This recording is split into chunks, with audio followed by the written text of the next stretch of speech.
lo pueda pues tener también ahí. Yo luego lo edito y lo pasamos en el grupo de WhatsApp de la iglesia y ahí lo van a tener algunos hermanos que no se pueden conectar hoy, ¿ok? Bueno, la clase bíblica, estamos hablando del libro Apocalipsis. Recuerden que el domingo pasado hayamos quedado con la tarea o la labor, ¿verdad?, de memorizar un texto. Es muy importante memorizar los textos, así que, bueno, espero que sea algo que nos podamos ir acostumbrando poco a poco, pero es importante poder memorizar los textos de la palabra, unos más relevantes que otros, y teníamos desde el domingo pasado hasta el domingo de hoy, que era memorizarnos Apocalipsis capítulo 1, el versículo 19. Ciertamente el plan era que estuviésemos todos hoy en el templo y bueno, pensaba hacer una dinámica un poco más, un poco diferente, pero bueno, no tenemos la posibilidad, estamos todos acá pues a través del Zoom. Y bueno, no sé cuántos lo tienen memorizado, pero gracias a Dios, pues no somos una clase de chicos, somos clase de adultos y yo creo pues ya queda de parte de cada quien el haberse memorizado este texto. Muy sencillo, Apocalipsis 1:19, escribe las cosas que has visto y las que son y las que han de ser después de estas. O algunos hermanos tienen otras versiones, así que bueno, también lo pueden aprender en otras versiones, no hay tampoco ningún problema. Pero bueno, eso es más que todo un incentivo que le voy a estar compartiendo en cada clase para motivarles, ¿verdad? O crear de pronto el interés en memorizar por lo menos varios textos de la Biblia. Ayuda mucho, ayuda bastante. Así que bueno, nada, tenemos ya el primer texto memorizado. Esperemos que ya Apocalipsis 1:19 no sea un texto a memorizar, sino que sea ya un texto memorizado. Y el que no se ha puesto al día con eso, pues siempre va a haber tiempo para memorizar la palabra del Señor. Lo vamos a avanzar un poco, porque entonces vamos a tratar hoy capítulo 1 y capítulo 2. Y precisamente todo el estudio que vamos a tener sobre el libro de Apocalipsis va a tratar precisamente de esas tres cosas que dice el Señor en Apocalipsis 1:19. Va a tratar de lo que has visto. Lo que has visto lo encontramos en el capítulo 1, que es cuando el Señor le dice a Juan, escribe las cosas que has visto, las que son, hablando del tiempo presente de Juan, a lo mejor queda en el pasado para nosotros, pero en el momento que Juan estaba recibiendo la revelación, eran las cosas presentes que tiene que ver con el capítulo 2, capítulo 3 y el capítulo 4, que son las cosas que son, las cosas del presente que Juan la está viviendo, y la tercera parte del libro de Apocalipsis, que son las cosas que han de ser después de estas, es decir, las cosas que están en el futuro,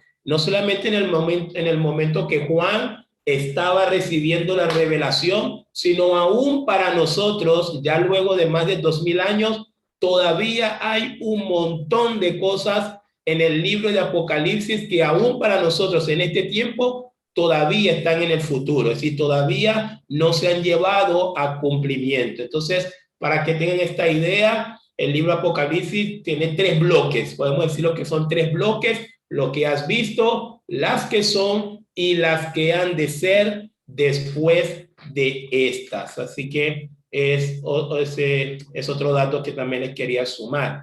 Entonces vamos a ver un poco, ahora sí les pido que si tiene una Biblia, hermano, ponga ahí una Biblia allí cerca de usted. Vamos a ver un poco, ¿no? Capítulo 1 y capítulo 2, y viendo un poco desde el versículo 1 hasta el versículo 8. Mi Biblia es versión Reina Valera, yo voy a estar leyendo, de igual manera no hay ningún problema con algunos hermanos que utilizan otras versiones, usted va leyendo también en su versión, y solamente hay diferencias en palabras, en composiciones del vocabulario, pero no hay ninguna diferencia a nivel teológico ni a nivel doctrinal, así que no afecta en nada, ¿ok? Permítanme leer entonces el versículo 1 hasta el versículo 8.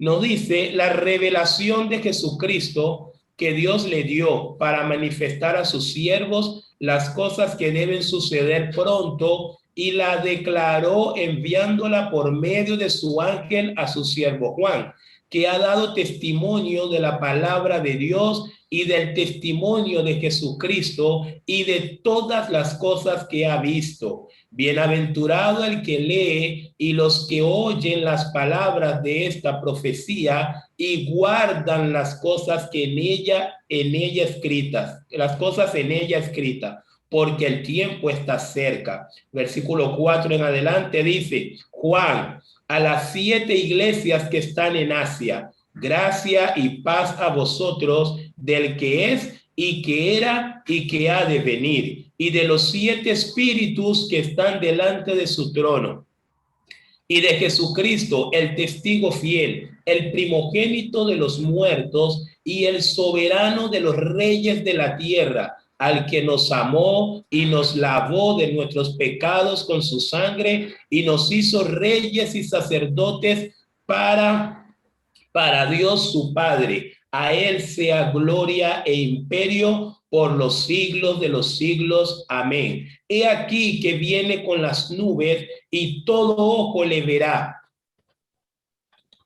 He aquí que viene con las nubes y todo ojo le verá, y los que le traspasaron y todos los linajes de la tierra harán lamentación por él. Sí, amén. Yo soy el alfa y la omega, principio y fin, dice el Señor, el que es y que era y que ha de venir, el Todopoderoso. Entonces podemos observar del versículo 1 hasta el versículo 8 que encontramos que Juan hace una presentación del libro. Y es bastante interesante, hermanos, que a diferencia de lo que a veces se escucha, ¿no?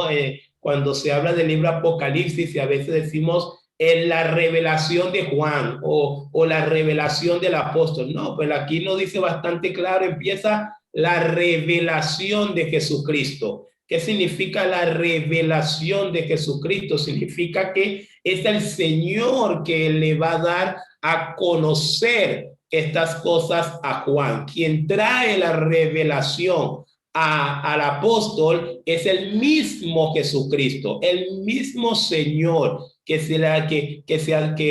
visita a Juan ahí cuando Juan estaba en Patmos y le da esa revelación. Ahora, antes de seguir, quería compartirles algo. En algún momento de los evangelios, precisamente en el evangelio según San Juan, a partir del capítulo 20, tenemos una historia o tenemos una situación que nos pone a pensar que este momento de la revelación del Apocalipsis ya el Señor se lo había profetizado al apóstol Juan. Como bien ustedes saben, después que el Señor resucitó, el Señor pues tuvo varios encuentros con los discípulos y todo aquello, y hay un momento donde el Señor va caminando con Pedro, con Juan y con los otros, y de pronto viene Pedro y Pedro ve que Juan viene atrás de él, y Pedro le dice al Señor: Señor, ¿y de este qué? ¿Qué va a pasar con este? Y el Señor le responde a Pedro: y sí, ¿y a ti qué te importa que lo que yo quiera haga con él? Si yo quiero, él puede quedar vivo hasta que yo vuelva.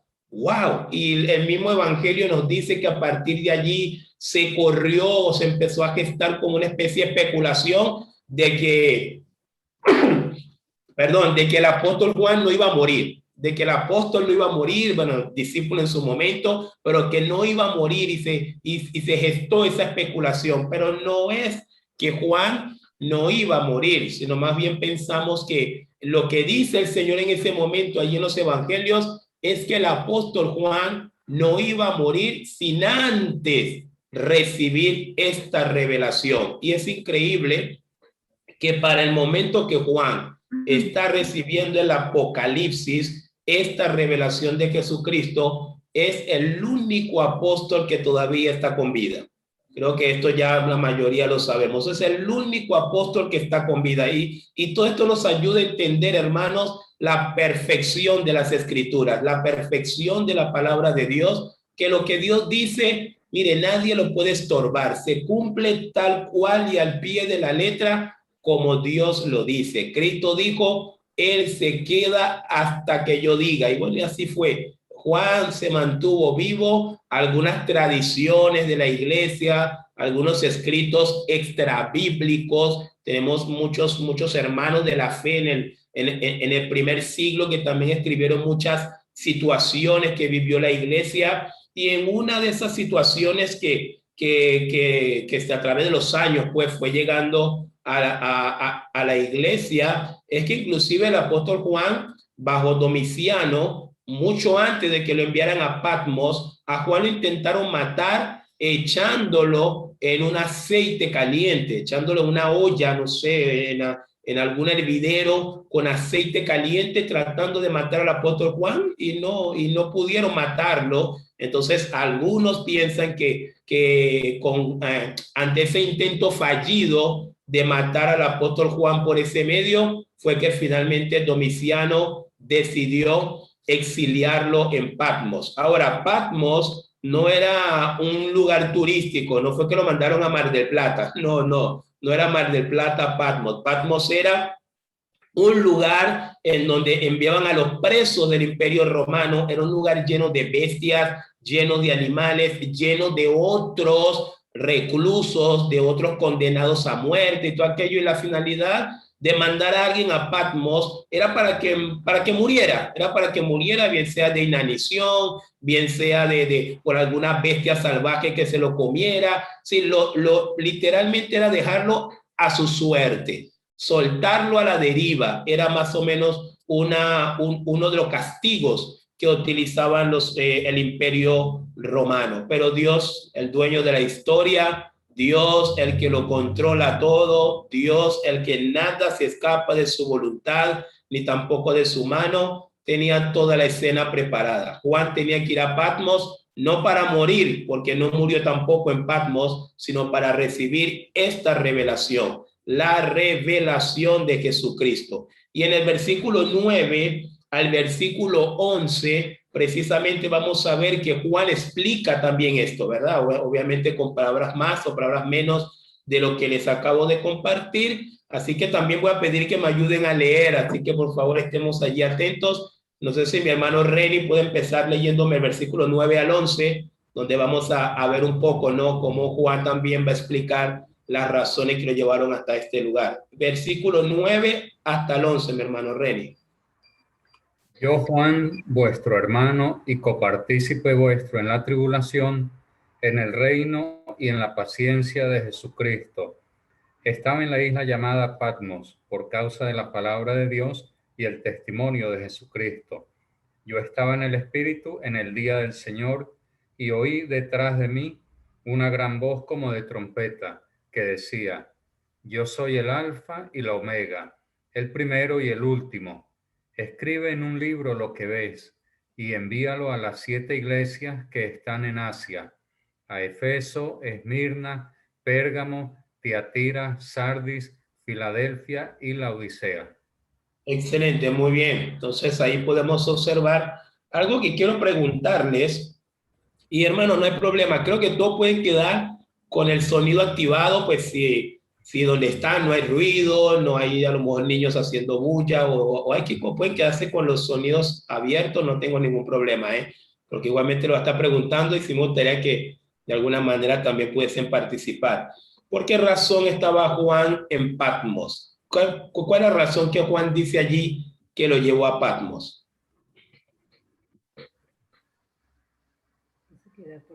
Persecución. Ajá, pero más detalladamente, ¿cuál es la razón de esa persecución? Por predicar. ¿Ah? Por predicar. Exactamente, fíjese que él dice: yo, Juan, vuestro hermano y copartícipe vuestro de la tribulación en el reino de la paciencia, dice, estaba en la isla llamada Patmos por causa de la palabra de Dios. ¿Sí ven? Por causa de la palabra de Dios. Es decir, Juan no llegó a Patmos por malhechor, por delincuente, porque estafó a alguien, o no, nada que ver. Nada que ver, por causa de la palabra, por predicar el evangelio. Y luego vemos que el apóstol Pedro también nos exhorta en torno El testimonio de Jesús. de Pedro capítulo 4, Pedro dice, y ninguno padezca como malhechor, como delincuente, como entremetiéndose en lo ajeno. También nos dice eso el apóstol Pedro. Entonces es muy importante entender que el sufrimiento válido delante de Dios para un cristiano son los sufrimientos que vienen por causa de la fe. Son los sufrimientos que vienen por causa de la palabra, porque también hay que resaltar que el día de hoy, pues a todos le damos una razón válida para el sufrimiento, pero para Dios el sufrimiento, pues que realmente no impacta el cielo, si tuviésemos que manejar una palabra así, son los sufrimientos que vienen por causa de la fe, por causa de la palabra, por causa de pronto decir, no, yo no voy a participar en esto, porque soy creyente, porque soy cristiano y esto a mí no me conviene. Bueno, ante la negación de ceder ante esa tentación, pues viene sufrimiento, vienen padecimientos. ¿Y qué decía el Señor en los evangelios? ¿Verdad? Cuando bienaventurado soy, cuando por mi causa os vituperen o persigan y digan toda clase de mal contra vosotros mintiendo. Y luego, ¿qué dice el Señor? Alegraos. Alegraos porque vuestro galardón es grande en los cielos. ¿Pero grande para quiénes? Para aquellos que padecen por causa de la palabra. Juan estaba en Patmos por causa de la palabra, no porque era un opositor político al imperio romano, no porque estaba creando de pronto ahora un partido llamado los cristianos para derrocar al imperio romano. No, nada de eso, nada de eso. Por causa de la palabra. Por causa de este evangelio que usted y yo también el día de hoy tenemos. Juan estaba sufriendo por esto, por la palabra, por dar a conocer la verdad que solamente en Jesucristo hay y siempre habrá salvación. No hay otro nombre bajo el cielo dado a los hombres. Así que muy importante no perder eso de vista, ¿no? Muy importante. Entonces, como nos leyó nuestro hermano Reni, del 9 al 11, Juan hace un resumen de las causas que lo llevaron a la isla de Patmos, en donde recibe la revelación del libro. Pasamos a la siguiente lámina. Del versículo 12 al versículo 18 ahora, vamos a ver que Juan tiene un encuentro con el Cristo glorificado. Recuerden que el domingo pasado, ya finalizando, yo les comentaba que hay una gran diferencia entre el Cristo crucificado y el Cristo glorificado. Así que voy a pedir a mi hermana Patricia si me puede leer del versículo 12 hasta el versículo 18, por favor. Cuando me di vuelta para ver quién me hablaba, vi 7 candeleros de oro, y de pie en medio de los candelabros había alguien semejante al Hijo del Hombre. Vestía una túnica larga con una banda de oro que cruzaba el pecho. La cabeza y el cabello eran blancos como la lana, tan blancos como la nieve, y los ojos eran como llamas de fuego. Los pies eran como bronce pulido refinado en un horno, y su voz tronaba como potentes olas del mar. Tenía 7 estrellas en la mano derecha y una espada aguda de doble filo salía de su boca. Y la cara era semejante al sol cuando brilla en todo su esplendor. Cuando lo vi, caí a sus pies como muerto. Pero él puso la mano derecha sobre mí y me dijo: no tengas miedo.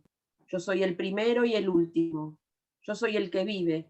Estuve muerto, pero mira, ahora estoy vivo por siempre y para siempre, y tengo en mi poder las llaves de la muerte y de la tumba. Amén. Amén, precioso.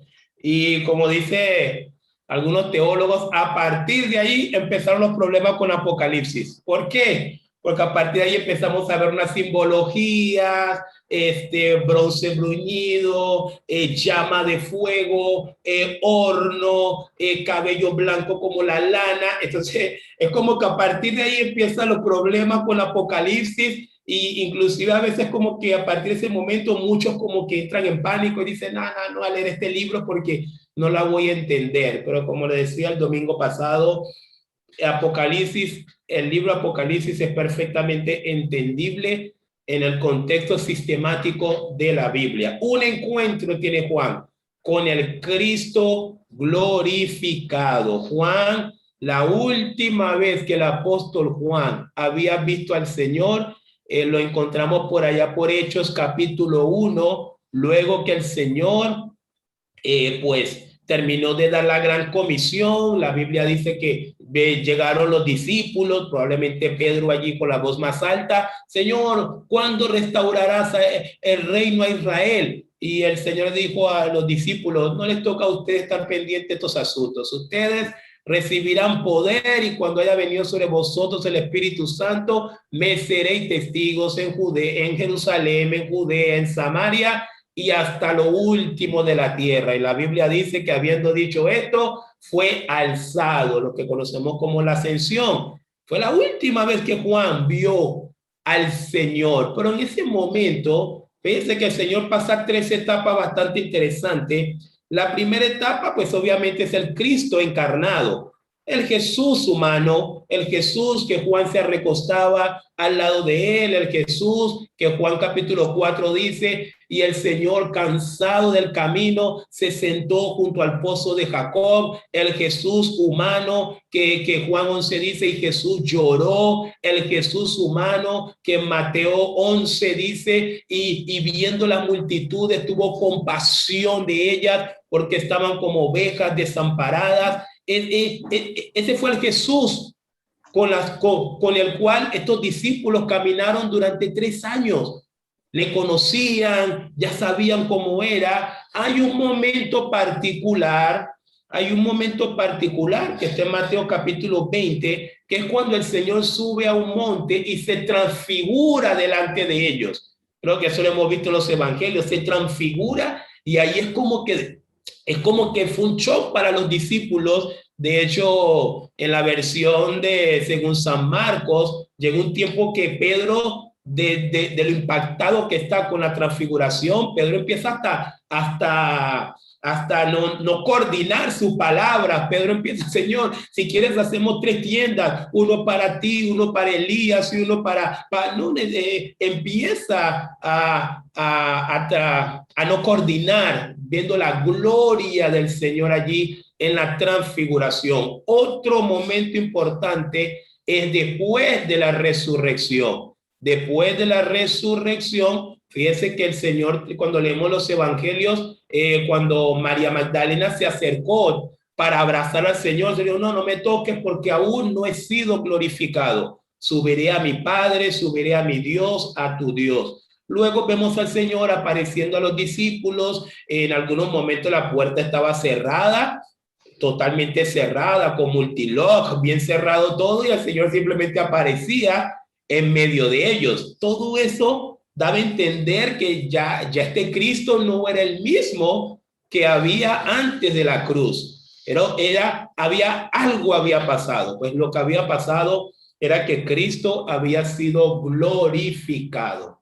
Glorificado significa que el Padre lo había aceptado como ofrenda. El Padre lo había exaltado hasta lo sumo, como dice Pablo en Filipenses capítulo 2, y el Padre le había dado un nombre que es sobre todo nombre. Es decir, el Cristo que se hizo carne para venir a pagar por nuestros pecados, como Él hizo todo perfecto, su Padre lo exaltó al punto más alto del universo, al punto más alto de cualquier cosa, y lo convirtió en Señor de señores, Rey de reyes, y como vamos a ver que él mismo se identifica, lo convirtió en Alfa y Omega. Entonces, ese es el Cristo glorificado. Por acá tenemos otra pregunta que obviamente se los coloca acá: ¿cómo es el Cristo glorificado? Pero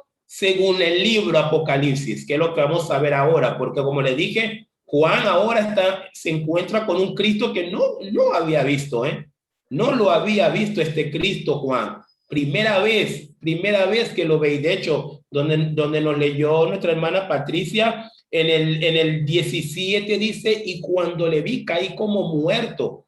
Y esta expresión acá de caí como muerto era que literalmente Juan sentía que la vida se le estaba yendo.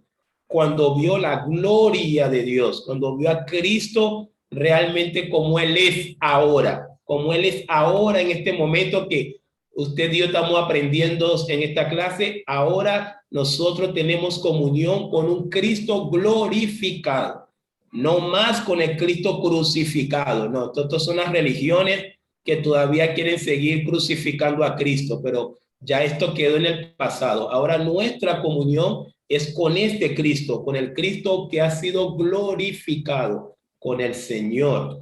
Vamos a ver entonces acá las simbologías, que probablemente son las que a veces pueden confundir a algunos, a otros no, y vamos a aprender un poco acerca entonces de este Cristo glorificado y las simbologías que encontramos en este capítulo 1. La primera palabra que llama la atención, lo conseguimos también en el 1.8 y luego también lo vemos en el 1.11, es la palabra alfa y omega. ¿Qué significa alfa y omega? Alfa era la primera letra del abecedario griego. El abecedario griego empieza con la letra alfa, sería para nosotros el abecedario castellano la A. Y tenemos omega o la omega, que es la última letra también del alfabeto griego. Y lo que sería para nosotros en el alfabeto español, la Z. Entonces, ¿qué significa que Jesús es el alfa y la omega? A ver, ¿qué piensan algunos? ¿Qué significa el hecho de que Jesús se haya identificado? Yo soy el alfa y la omega. A ver. Creo que después lo dice, el principio y el fin, el que vive para siempre. Pero ¿qué relevancia tiene eso para usted, para nosotros? El hecho de que sea principio y fin. ¿Qué relevancia, qué implica para nosotros esto? No hay nada antes ni después de Dios. Que Él estuvo, que Él está y que va a estar. Para Paola. El omega creo que es que antes de Él no hay nada. Y después de Él tampoco hay nada. Él es el todo en todo. Amén. Amén. Sí, eso es lo que están compartiendo tal cual. A, Z, como toma el ejemplo del alfabeto de nosotros en español, ¿verdad? A y Z. Todo está entre esos dos. No hay nada que se escape, no hay nada que pase de la Z y no hay nada que pase de la A, al igual que el alfabeto griego. Alfa al principio, omega lo último, nada se escapa de esos dos extremos alfabéticos, lo que el Señor lo toma para sí y le hace saber a Juan, yo soy el alfa y el omega. Es decir, no hay nada en este universo, no hay ningún acontecimiento, no hay ningún evento, no hay nada, hermanos, que se escape de los propósitos y de la perfecta voluntad de Cristo Jesús, nuestro Señor. Nada. Eso es lo que significa alfa y omega, que es mucho más que una canción. A veces cantamos estas expresiones alfa y omega, pero entenderlo significa que no hay nada, nada. Un famoso teólogo decía, ya partió con el Señor, él decía, el mundo solamente está avanzando al estrado de Cristo, porque esta fue la promesa del Padre. Siéntate a mi diestra hasta que ponga por estrado a todos tus enemigos debajo de tus pies. El mundo avanza hacia eso. El mundo avanza hacia ¿qué? A reconocer.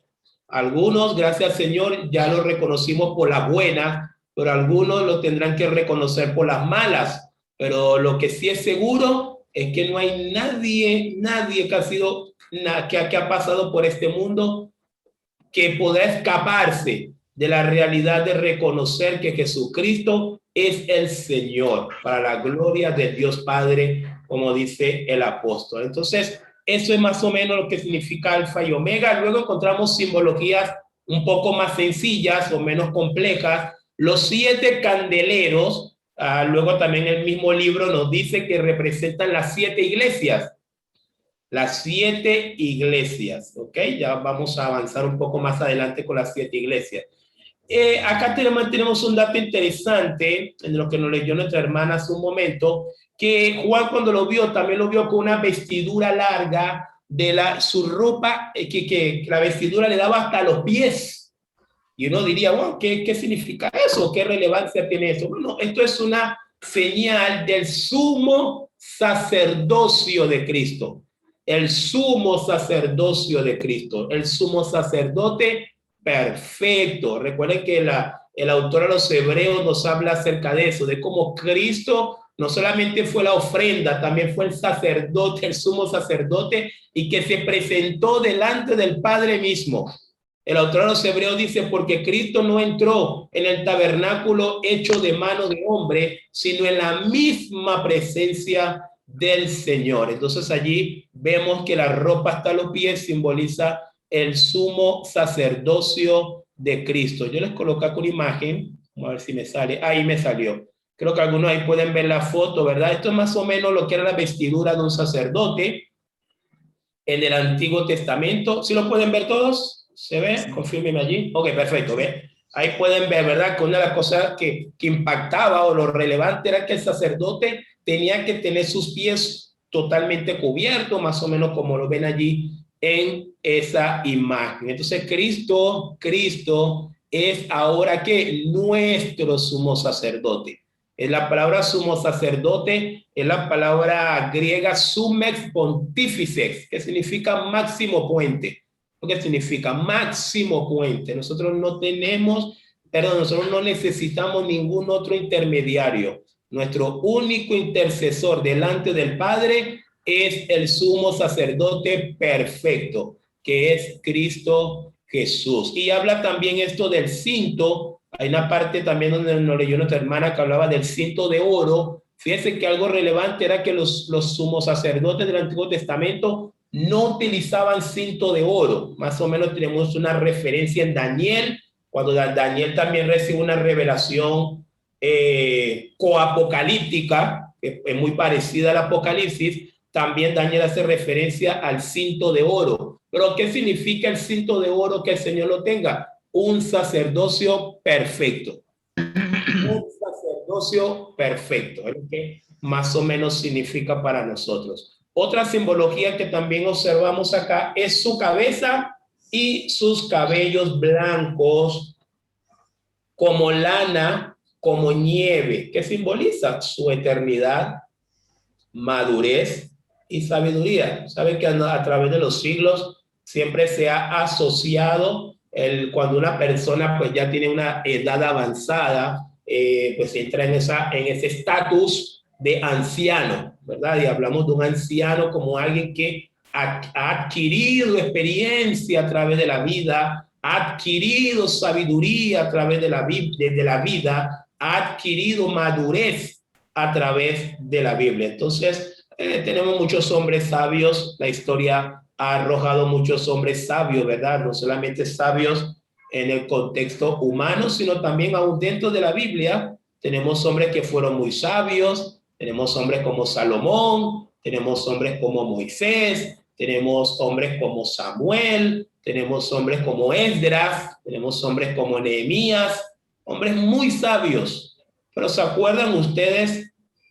En los evangelios hubo un momento en donde el Señor le recriminaba a la gente de su época y el Señor le decía, en el día del juicio, la condenación para ustedes será mayor. Ajá, ¿por qué mayor? Y el Señor tomaba la referencia del Antiguo Testamento cuando él decía, porque la reina de Saba cruzó prácticamente todo el planeta para poder oír la sabiduría de Salomón. ¿Y qué dijo el Señor? Y he aquí, delante de ustedes, hay uno mayor que Salomón. Impactantes palabras. ¿Qué significa eso? Que el Señor, imagínense usted el Señor, y a lo mejor fue bastante fuerte para la gente de su época, porque Jesús, estamos contando que en ese momento probablemente Jesús tenía 33 años. 33 años probablemente pudo haber tenido el Señor y que el Señor con 33 años dijera, mira, aquí hay uno mayor que Salomón, hablando en el contexto de la sabiduría. Eso era un shock tremendo para ellos, pero el Señor sabe lo que estaba hablando. El Señor sabe lo que estaba diciendo. Ciertamente sí, aunque no tenía una edad avanzada, aunque no tenía 100 y tantos de años, pero el Señor era más sabio que Salomón, que Samuel, que Moisés, que Daniel, que cualquier otro hombre de la historia. Así que cuando vemos en Apocalipsis esta expresión, su cabeza y cabellos blancos como lana, como nieve, blancos como lana, como nieve, pues refleja su eternidad, su madurez y su sabiduría. Ustedes saben que Daniel, cuando Daniel también recibe su revelación allí en Daniel capítulo 10, Daniel habla del anciano de días. El anciano de días, se hace inclusive referencia a su físico, tal cual como acá, cabello blanco. Todo eso es la sabiduría de Dios. Luego el apóstol Pablo también decía en su primera carta a los Corintios que él decía que la necedad de Dios, haciendo una expresión hipotética, decía, lo necio de Dios es más sabio que todos los hombres, decía el apóstol Pablo. Es decir, la sabiduría de Dios, hermanos, no tiene comparación. Otra simbología que vemos es la de sus ojos como llama de fuego, sus ojos como llama de fuego. ¿Qué implica eso? Ojos como llama de fuego. Pues su inteligencia espiritual que tiene el Cristo glorificado, su omnisciencia, Él lo sabe todo. ¿Sí o no? A veces nos conviene esto, a veces no nos conviene, pero es la realidad. Él lo sabe todo. Así que delante de Dios no hay mucha excusa que presentar, delante de Dios no hay mucho que decir. Dios lo sabe todo. Encontramos textos en la Biblia que dice, porque antes que la palabra llegue a nuestro pensamiento, imagínense ustedes, antes que la palabra llegue a nuestro pensamiento, pase por nuestro cerebro, baje por nuestra boca y salga por nuestra boca, ¿qué dice la Biblia? Ya Dios lo sabe. Increíble, increíble, pero cierto. Dios lo sabe todo. Y también Dios lo discierne todo. Dios lo discierne todo, hermanos. Y eso es lo que tiene que ver con esa llama de fuego. ¿Qué es lo que hace el fuego? El fuego consume, el fuego pone a prueba. Si usted, por lo menos yo acá tengo un dispositivo, tengo una cornetica acá. Si yo quiero probar si esta cornetica realmente puede soportar algo, bueno, le pongo fuego a ver. Y el fuego se va a encargar de poner a prueba ese plástico. Y le aseguro que probablemente que el plástico va a perder ante ese fuego, porque sí, esa es la expresión allí. Discernimiento, omnisciencia, inteligencia. Todo eso lo estamos viendo ¿en quién? En una sola persona, ¿eh? En ese Cristo glorificado. Estamos viendo todo esto, hermanos. Lo siguiente nos habla de que también sus pies semejantes al bronce bruñido, que eso ahora nos explica su humanidad. El bronce en Apocalipsis y en la mayoría de algunos textos proféticos de la Biblia, el oro está asociado a la divinidad, el bronce asociado a la humanidad. Así que sus pies semejantes al bronce bruñido nos da a entender su humanidad. Fíjense qué interesante esto, que a pesar de que el Cristo era glorificado, estaba glorificado delante de Juan, me llama la atención profundamente que aún así el Cristo glorificado deja rasgos humanos para que aquellos que han sido beneficiados por su gracia, para que aquellos que de pronto le conocieron, inclusive cara a cara cuando estuvo en la tierra, por lo menos le puedan reconocer, que no sea tampoco un Cristo totalmente desconocido, no, glorificado sí, glorificado, lleno de poder, pero está todavía eso allí. Me imagino yo, haciendo alguna hipótesis, todavía están los huecos de los clavos, todavía está ese costado traspasado. ¿Para qué? Para que sus hijos nunca nos olvidemos de ese sacrificio que nos salvó y nos redimió. Fíjense que lo que dice Juan, atraigo un poquito su atención acá. Mira lo que dice Juan en el 1:13. En el 1:13 Juan dice, y en medio de los 7 candeleros, a uno dice Juan, a uno semejante al Hijo del Hombre. Usted sabe que esa expresión allí, semejante al Hijo del Hombre, habla de ese Cristo que él había conocido en un primer momento antes de la crucifixión. Y Juan dice, se parece al Hijo del Hombre. Y obviamente luego ve todo lo que él ve, pero me encanta. Dice semejante es igual, ¿no? Sí, semejante sería igual. Alguien está preguntando allí, semejante sería igual. Bien, ¿ve? Ese semejante al bronce bruñido, pues denota también que la humanidad del Señor está ahí todavía. Está allí aún con su glorificación. Está allí. Lo vamos a ver también más adelante en el capítulo 4 y en el capítulo 5. David, Vos, disculpa. escucho. Un detalle. El bronce siempre se dice que representa la humanidad, ¿verdad? El oro, Sí, la parte espiritual, el bronce, la humanidad. Pero aquí hay una palabra que es bronce bruñido. Sí. En las otras versiones dice bronce pulido. Entonces, no es una humanidad cualquiera la que está representando este bronce bruñido, sino es esa humanidad pulida, esa humanidad más grande que tiene el Señor Jesucristo. Amén, amén.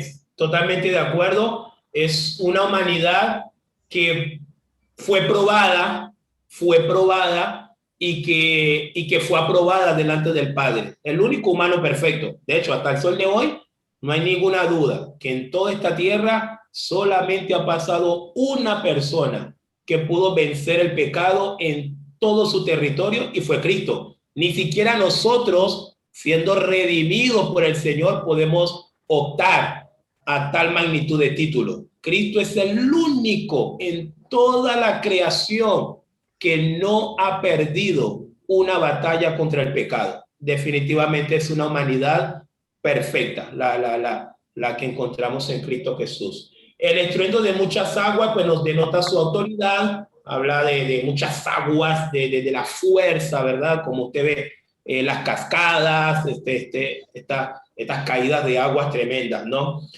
Luego vemos la espada aguda de 2 filos, creo que esta es la más sencilla, ¿verdad? De Hebreos capítulo 4:12, porque la palabra de Dios es viva y eficaz y más cortante que toda espada de doble filo. Luego también el apóstol Pablo nos habla en Efesios 6:18, Efesios capítulo 6, ¿verdad? Y tomando, ¿qué cosa? La espada del Espíritu, que es la palabra de Dios. Entonces la espada aguda de 2 filos es la palabra de Dios, es la ley, sus mandamientos, es lo que vemos allí y están obviamente en la boca del Cristo glorificado. Su rostro como el sol, ahí lo coloqué un poquito más resumido, pero aquí en el texto dice, y su rostro, el 16, y su rostro era como el sol cuando resplandece en su fuerza. Es decir, el rostro allí de Cristo que vio Juan era más resplandeciente que el sol en su mayor magnitud, en su mayor fuerza. Bueno, Cristo, la doxa, la gloria de Cristo, supera la fuerza luminosa del sol. Sí, Cristo brilla más que el sol, para colocárselo un poco más criollo, hermano. Ahora les pregunto, ¿ustedes se acuerdan o hay un personaje en la Biblia que tuvo alguna experiencia con esa última parte de tener un encuentro con el Cristo glorificado y poder observar esa cualidad de que brillaba más que el sol? Pablo, ¿verdad? Tal cual. Pablo vivió esa experiencia. Camino a Damasco, ¿qué dice Pablo? Y vi una luz. La luz fue tan intensa, la luz fue tan fuerte. Fíjense que si alguno pues... ¿Escucho? Lo dejó ciego. Exacto. Iba a sumar que fíjense que cuando hablamos de desierto, como un camino a Damasco, esto es lo que es actualmente Siria, su capital todavía sigue siendo Damasco, y si usted tiene la oportunidad de ir a esos lugares, yo no tengo la oportunidad, simplemente lo estudio, obviamente son lugares desérticos, y usted sabe que en el desierto el mediodía, un mediodía normal del día a día, puede estar fácil 40, 42 grados.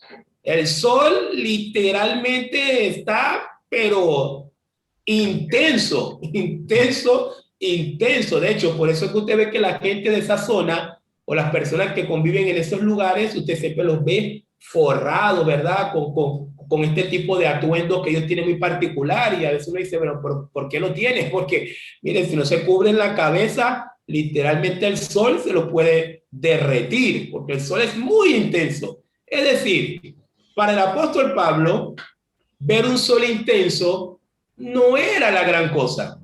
Sí, estaba habituado a un sol intenso. Ahora, ¿qué nos da a entender eso? Que ese sol o esa luz que golpeó a Pablo con tal magnitud que no solamente se cayó del caballo, no solamente se cayeron con él, no solamente se cayeron los que estaban con él, sino que la luz fue más intensa que el sol, al punto que lo dejó ciego durante 3 días. Bueno, esa luz, ese resplandor que golpeó al apóstol Pablo y que luego ese resplandor habló. Y ese resplandor dijo, Saulo, ¿por qué me persigues? Bueno, ese era el mismo Señor Jesucristo. Ese era el mismo Cristo glorificado. Luego Pablo dice, yo vi al Cristo glorificado. Primera Corintios capítulo 15. Pablo dice, como un abortivo, yo también lo vi, al Cristo glorificado.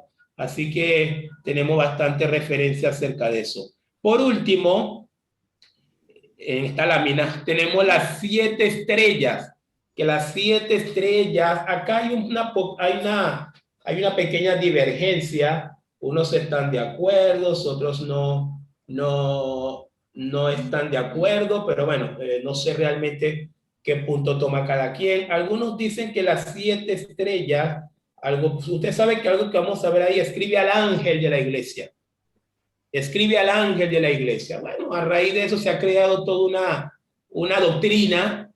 Algunos han creado una doctrina de pensar que cada iglesia tiene como un ángel, pero cuando digo ángel me refiero al contexto angelical. No sé, un ángel ahí con 2 alas, si la paternal tiene su ángel ahí con 2 alas que está allí. Algunos han creado esa doctrina. Otros, creo que un poquito más coherente, entendemos que ese ángel que habla allí y que le envía la carta precisamente al ángel de la iglesia de Éfeso, en Esmirna, en la Odisea, en Tiatira, en la Odisea y todo aquello, ese ángel es el pastor de la iglesia. Es el pastor de la iglesia, por lo menos nosotros así lo entendemos y así lo comprendemos. No sé si algunos también tienen ese punto divergente, a lo mejor de pensar que es un ángel en el contexto angelical, pero si somos coherentes con toda la Biblia, porque la palabra ángel, principalmente la palabra ángelos, significa mensajero, es mensajero. Entonces, entendemos que las 7 estrellas son los pastores. Por eso lo coloqué allí, es lo que nosotros entendemos a la luz de la doctrina bíblica que nosotros tenemos, pero no sabemos si también alguien tiene a lo mejor un punto distinto a esto, pero por lo menos para nosotros las 7 estrellas son los pastores. La carta va directamente al pastor, el pastor va a leer la carta a la congregación y la congregación tendrá que decidir si van a ser de los que vencen o si van a ser de los que serán vencidos, porque recuerda que cada una de las iglesias termina así, al que venciere, al que venciere, al que venciere y al que venciere. Así que este es el punto. Bien. Pasamos entonces a la otra lámina, ya nos quedan 15 minuticos. Hasta este punto, no sé si hay alguna pregunta, alguna duda, alguna sumatoria. Sí, David, Sí. a ver, yo soy bastante ignorante, hace poco tiempo que empecé a leer la Biblia como corresponde. Entonces yo digo esto, quiero pensar un poquito o ponerme en el lugar donde estaba Juan, estaba siendo revelada todas estas cosas que tenía que escribir, y si él dice, y usted ahora también lo dice, basándose en la palabra, de que era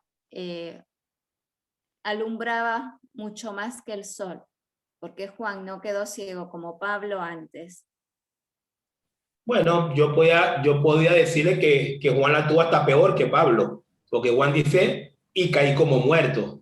Si nos ponemos a ver, podemos decir que más bien Juan tuvo, a lo mejor por la misma cercanía, y ojo, y le sumo otro dato bastante interesante, cuando el versículo, ya vamos a buscárselo acá, el versículo 10 dice, yo estaba en el Espíritu en el día del Señor. Acá hay una referencia de que Juan está en Patmos. Juan está en Patmos, pero el Señor lleva a Juan literalmente al cielo en una condición espiritual, en una condición espiritual. Algunos más místicos le llaman trance y todo aquello, pero nosotros en la palabra de Dios no encontramos mucho esa palabra trance. No. Es más el control del Espíritu Santo, el control, la guía del Espíritu Santo. El apóstol Pablo también tuvo tal experiencia en su segunda carta a los hermanos en Corintios, capítulo 12. Pablo lo habla y Pablo dice, yo vi un hombre, no sé si en el cuerpo, no sé si en el espíritu, no lo sé. Entonces Juan, fíjense que Juan, aún estando en esa condición espiritual, fíjese cómo reaccionó ante ese Cristo glorificado. Caí como muerto, por lo menos el apóstol Pablo quedó nada más ciego. Así que creo que para ambos casos lo que puede imperar es que definitivamente Cristo es Cristo. Cristo es glorioso. Cuando hablamos de glorioso, la palabra griega es la doxa de Dios, y lo que conocemos como la doxología. Son los atributos que tiene Dios. Nosotros los seres humanos no podemos pararnos ante tales atributos que Dios expresa. ¿Se acuerdan de Moisés?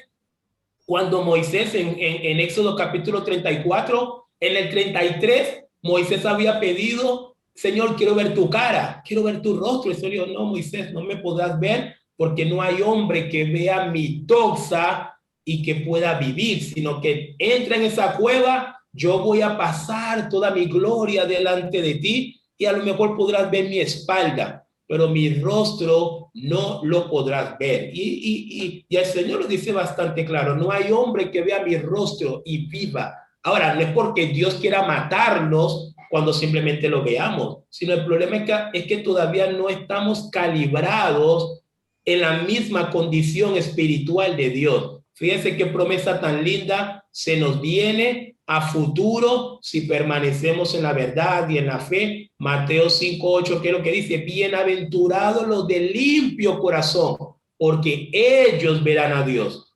Y ahí está la cosa. Y a lo mejor Juan era un limpio de corazón, no hay duda. Vio al Hijo del Hombre, pero wow, la gloria de Dios es la gloria de Dios. ¿Se acuerdan cuando Isaías lo vio? ¿Qué dice Isaías?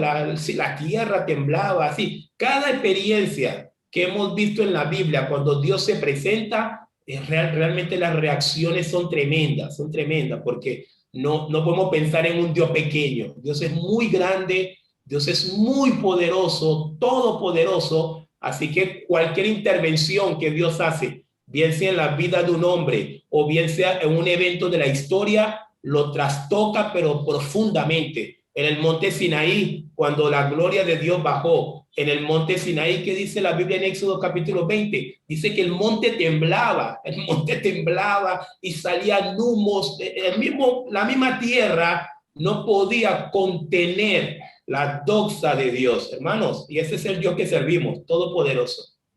David, disculpa.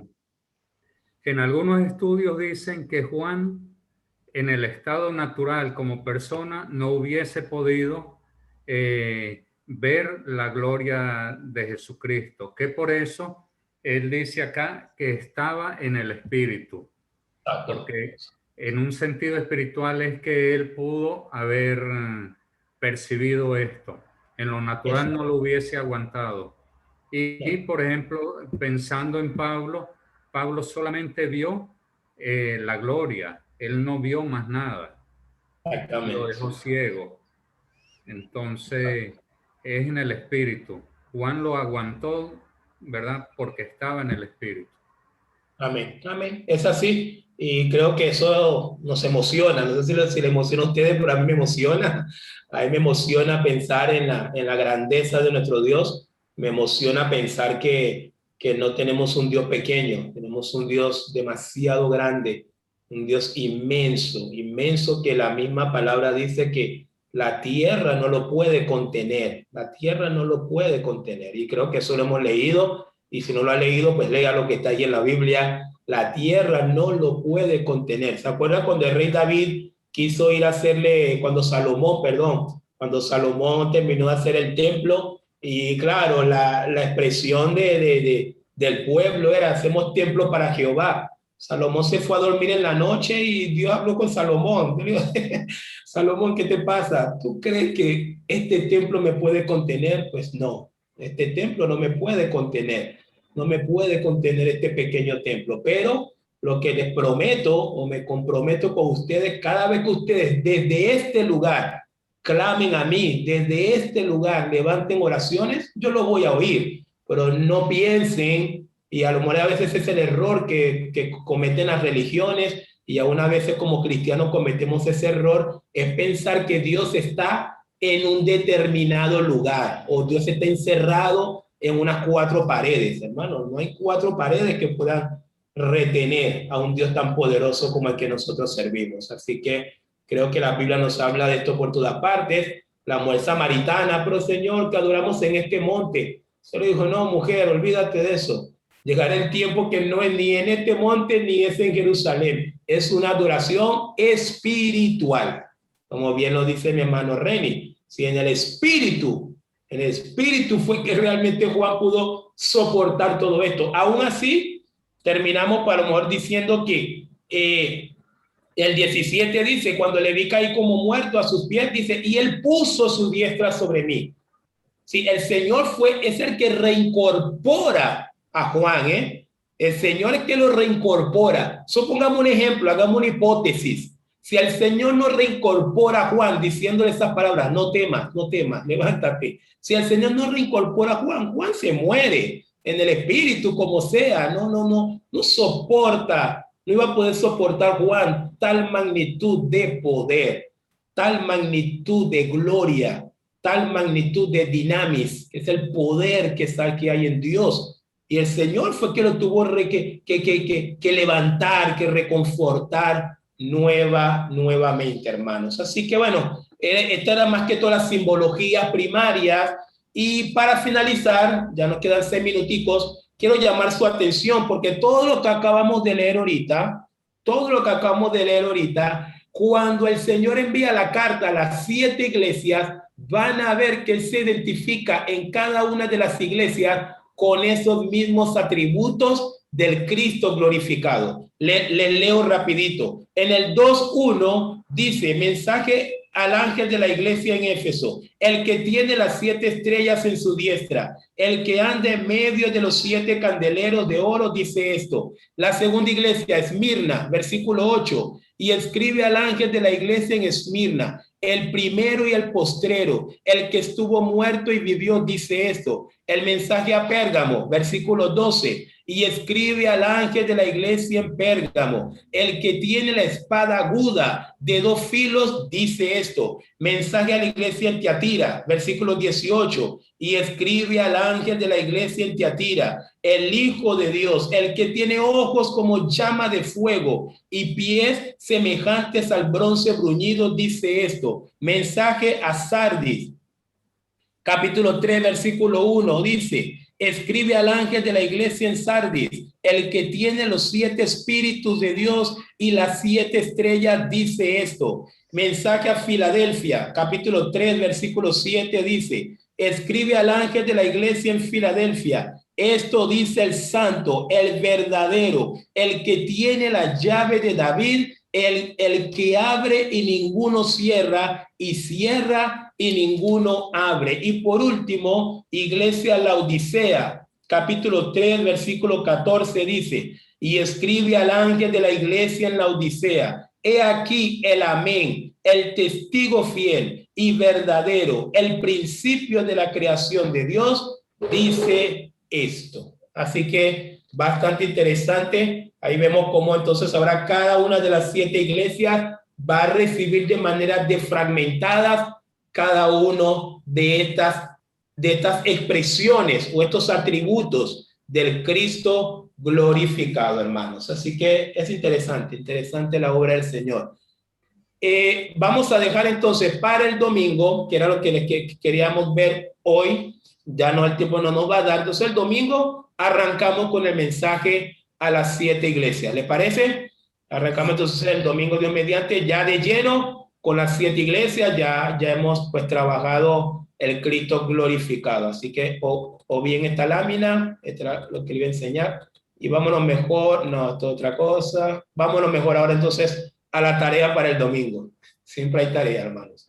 Vámonos a la tarea para el domingo. Entonces, para el domingo la tarea es memorizar Apocalipsis 1:3, perdón.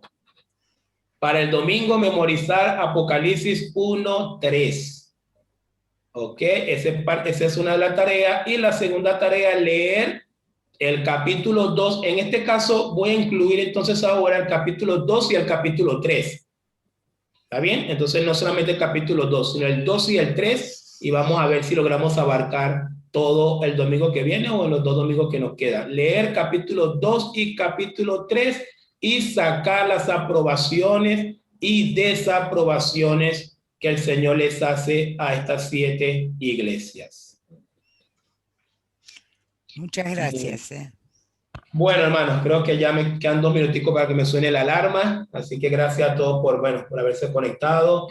Tuvimos el domingo pasado presencial, pero bueno, ya volvimos nuevamente al Zoom. Esperemos en el Señor que sea por un breve tiempo y que podamos volver nuevamente ese cuerpo a cuerpo, ese mirarnos, que también me permite a mí como amor, como profesor, hacer un poco más de dinamismo y todo aquello que me encanta mucho. Pero bueno, por ahora es lo mejor que tenemos y damos gracias a Dios por eso. Mi hermana Paola, despídanos con oración, por favor, y así ya estamos finalizando. Gracias a todos. Padre Santo, bendito Dios, gracias te damos, Señor, porque estás acá en el medio de nosotros. A pesar de que tenemos distancia con nuestros hermanos, papá, sabemos de que tu Espíritu Santo está en medio de nosotros. Que tú nos has dirigido, Señor, en este momento en que podemos estudiar más de tu palabra. Y que es bueno, Señor, el poder estar aprendiendo lo que tú tienes para nosotros en tus santas palabras, Señor, en estas sagradas escrituras. Señor bendito, te doy gracias por el hermano David. Te pido que lo bendigas y que según tu voluntad, Señor, le des todo lo que necesita para su vida y la vida de su familia, Señor. Te pedimos que bendigas a cada uno de los que está acá y de los que están conectándose ahora por el culto, Señor, por vía de Zoom. Gracias, Padre, porque tenemos la tecnología y que podemos celebrar este culto, Señor. Que sea toda la honra y la gloria para ti, papá.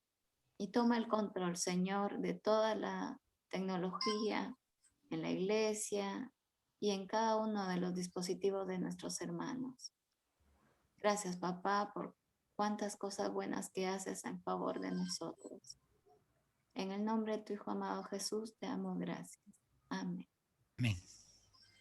Amén. Bueno, hermano, terminamos justo a tiempo. Esa campanita que escuchan allí es la campanita de terminar. Así que terminamos justo a tiempo. Que déjeme dejar de compartir.